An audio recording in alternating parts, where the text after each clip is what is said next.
So you want to chart your support and resistance. You can do that from, your daily 15, the same thing we would do any other time. You want to decide whether to do a PCS or a CCS first. All righty. You want to open your first trade with the momentum.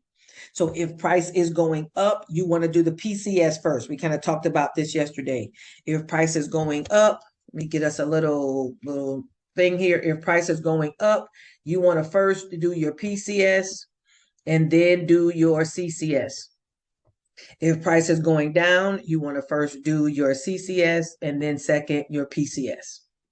Because the first trade needs to be going with the momentum, underneath or above, outside of the direction. And then you want to ride the wave with it, because that second strike, the second entry, you need price to be getting into that zone in order for you to get, a premium that's above, that's $50 above, or $25 above what you entered for the first one. Righty. If price is going up, you do PCS first, then CCS. If price is going down, you do CCS, then PCS.